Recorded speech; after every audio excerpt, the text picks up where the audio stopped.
Sir మరి కేంద్ర ప్రభుత్వం ఒక కొత్త ప్రాజెక్ట్ అయితే తీసుకొస్తుంది ఆరోగ్యానికి సంబంధించింది. ఏంటంటే ఈ మధ్య కాలంలో చూస్తున్నాం రోడ్ యాక్సిడెంట్స్ చాలా జరుగుతున్నాయి. అయితే మిడిల్ క్లాస్ అయితే మరి వాళ్ళు పెట్టుకోలేరు కాబట్టి అంతగా మరి ఆ దృష్టి మేరకు తీసుకొచ్చారో ఏంటో కానీ చాలా మంచి ప్రాజెక్ట్ అని చెప్పొచ్చు. అదేంటంటే రోడ్ యాక్సిడెంట్ జరిగిన ఆ క్షణం మనకు హాస్పిటల్ తీసుకుని వెళ్ళిన తర్వాత 1,50,000 వేయడం అనేది ఆ పేషెంట్కి జరుగుతుంది.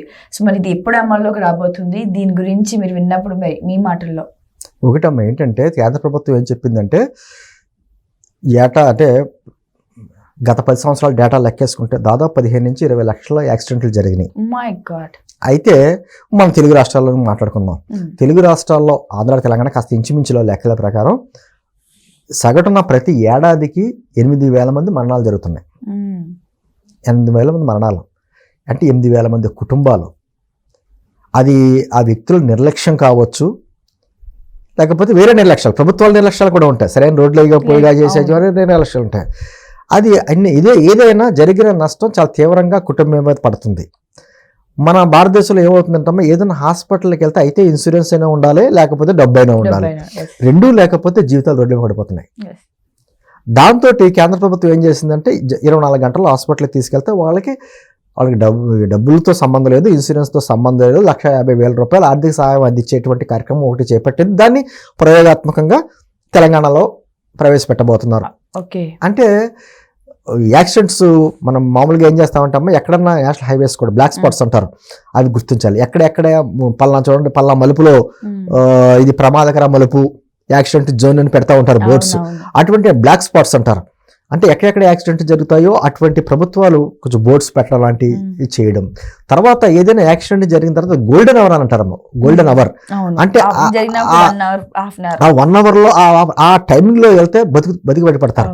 కానీ నిర్లక్ష్యాలు ఎక్కడైనా యాక్సిడెంట్ జరిగితే ఇప్పుడు జనం ఏమైపోయిందంటే ఇప్పుడు ఏమంటాను అతను ఏదో రకంగా దగ్గర ఉన్నటువంటి హాస్పిటల్లో తీసుకెళ్లే జనం తగ్గిపోయారు. సెల్ ఫోన్లోని పెట్టి వీడియో తీసి అప్లోడ్ చేస్తున్నారు ఫేస్బుక్లోని, ట్విట్టర్లోని.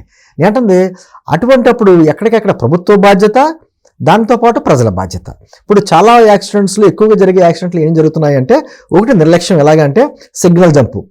సిగ్నల్ పడింది అనుకోండి, అటు ఇటు చూస్తాడు, కానిస్టేబుల్ ఎవడో కనపడకపోతే జంప్ అయిపోతాడు, అటు నుంచి ఎవడో వచ్చి కొట్టేస్తాడు, అయిపోయా 1 సెకండ్లో జీవితం ఇది అయిపోద్ది. తర్వాత 2 డ్రంక్ అండ్ డ్రైవింగ్, మద్యం తాగి చేస్తూ ఉంటారు చాలా ర్యాష్గా. చాలా యాక్సిడెంట్స్ హైదరాబాద్ సంబంధించినటువంటి విషయాల్లో ఈ డ్రంక్ అండ్ డ్రైవింగ్సే ఎక్కువగా. చాలా చోట్ల పోలీసులు ఆపుతూ ఉంటారు, చెకింగ్లు చేస్తూ ఉంటారు. అంటే పోలీసుల బాధ్యత కొంతే. ఆ తాగినోడు కరెక్ట్గా తెలుసు ఎక్కడెక్కడ పోలీసులు చెక్ చేస్తారని. ఆడు మిగతా రోడ్లో వెళ్తాడు, మనకంటే తెలివిగా ఉంటాడు. వేరే రోడ్లో పోలీసులు దొరకకుండా తిరుగుతాడు. కానీ ఏమవుతుంది, ఎక్కడో చోట ఆ నిర్లక్ష్యం వలన ఏమవుతుందంటే యాక్సిడెంట్ అవుతే అక్కడితో జీవితం, అతని వలన కుటుంబం అంతా రోడ్డు మీద పడవలసిన పరిస్థితులు ఏర్పడుతున్నాయి.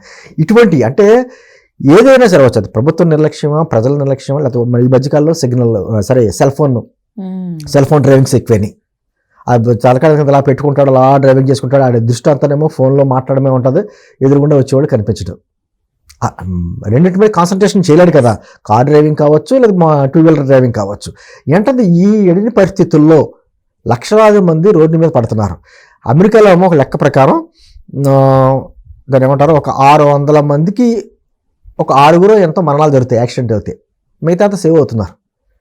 మన ఇండియా లెక్క ప్రకారం ప్రతి 6 యాక్సిడెంట్ అయితే ఒకటి చనిపోతున్నాడు. అంటే లెక్క ఎంత దారుణంగా ఉందో చూడండి. అంటే ఒక్కసారి యాక్సిడెంట్ అయితే 2 రకాలు, ఆర్థికంగా నష్టపోతున్నారు, ఒకవేళ చనిపోతేనేమో కుటుంబాలు రోడ్డు మీద పడుతున్నాయి. ఒక్కొక్కసారి ఏమవుతుందేమో ఇన్సూరెన్స్లు ఉండవు, డబ్బులు ఉండవు, ఏదో దగ్గరలో ఉన్నటువంటి ప్రైవేట్ హాస్పిటల్లో జాయిన్ చేస్తారు. ఇంకా అక్కడి నుంచి ఆడ దోపిడీ ఉంటుందంటే ఇంకా ఆ ఇంటి పత్రాలు ఏమన్నా ఉంటే, ఆడ ఆస్తి పొలంగానే ఉంటే అక్కడ రిజిస్ట్రేషన్ చేసేయాలి. అటువంటి పరిస్థితులు అయిపోయినాయి.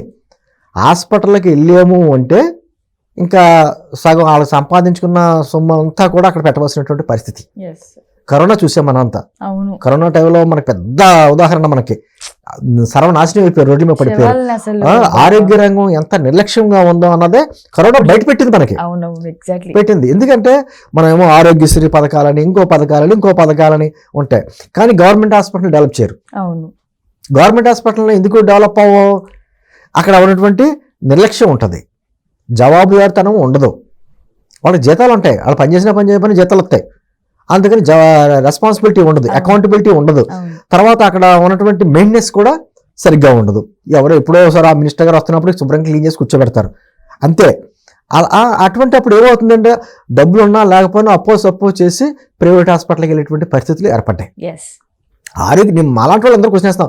ఆరోగ్యశ్రీ లాంటి పథకాలు పెట్టి ఆ కార్పొరేట్ హాస్పిటల్ పోషించే బదులు ఆ డబ్బే గవర్నమెంట్ హాస్పిటల్లో నిజంగా ఖర్చు పెట్టి అక్కడే డెవలప్మెంట్ చేసి అక్కడే జవాబుదారీతనం పెంచి, అంటే ఒక విధమైనటువంటి నాకు అనారోగ్యం వచ్చినా ఏం జరిగినా హాస్పిటల్కి వెళ్తే నాకేం కాదు అనేటువంటి ధైర్యం ఎందుకు ఇవ్వలేకపోతున్నారు? ప్రపంచంలో ఎక్కువగా గవర్నమెంట్స్ అన్నీ కూడా డెవలప్ అయిన కంట్రీస్ అన్నీ కూడా ఆరోగ్య రంగం మీద చాలా దృష్టి పెడతాయి.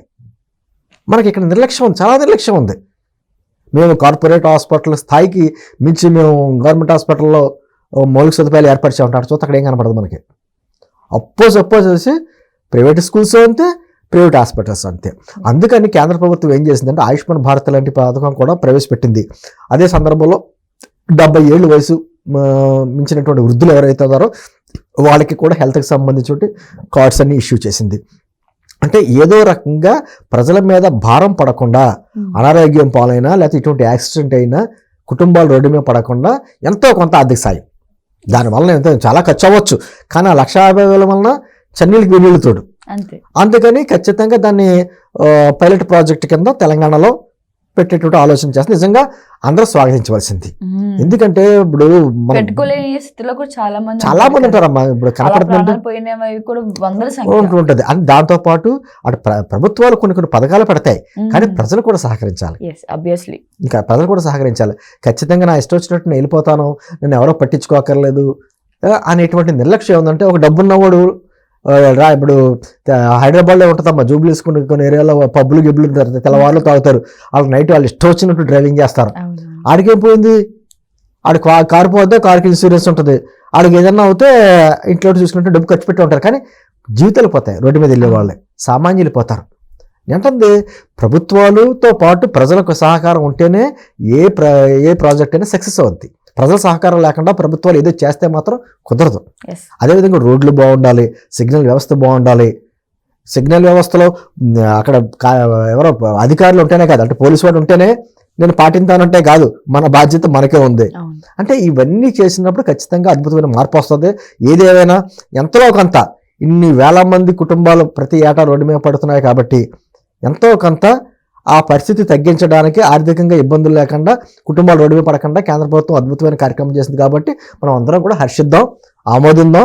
ఇటువంటి కార్యక్రమాలు అన్ని రాష్ట్రాల్లో కూడా ప్రవేశపెట్టాలని కోరుకుందాం. Thank you sir, thank you so much.